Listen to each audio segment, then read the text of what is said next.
gusto kong ikwento kung ano talagang nangyari. Kaya tara, samahan niyo ako sa kwento ng buhay ko.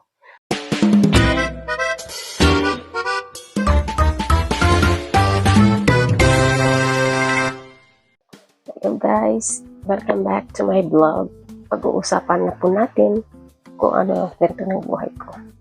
Dahil blessed po ako na isa akong napakaswerteng tao. Sa dami-dami ng tao, ako'y po yung mapalad na nakasyamba sa Lucky Spin.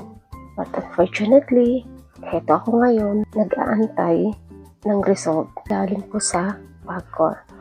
And hopefully, na this time, may maaasahan akong positive. Ngayon, ito po ay documentation po lamang sa nangyayari po sa buhay ko.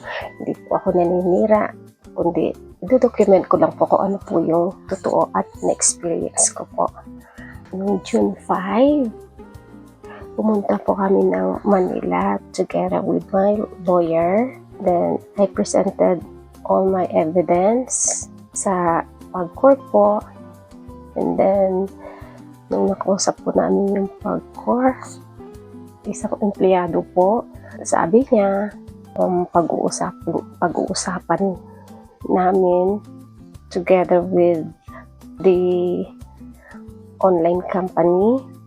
So, ang sabi nila, magsiset po sila ng araw kung kailan po available ang company na yon at kung kailan din po kami available. So, yun yung pinag-usapan po namin. And then, after that, umuwi na po kami.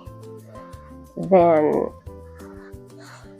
nung time na nakauwi kami, someone from Pagcor called my lawyer na mag-uusap po kami ng online company na iyon on June 17, 2025.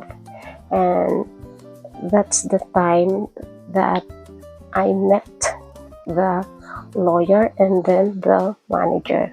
Ayun po, nag-usap po kami sa office ng Pagcor. Then, doon po naganap po yung offer po na 1 million. At yun. Pero, dinecline ko po. Abangan niyo po ang susunod ko pong i-upload kung bakit ko po dinecline. Bye!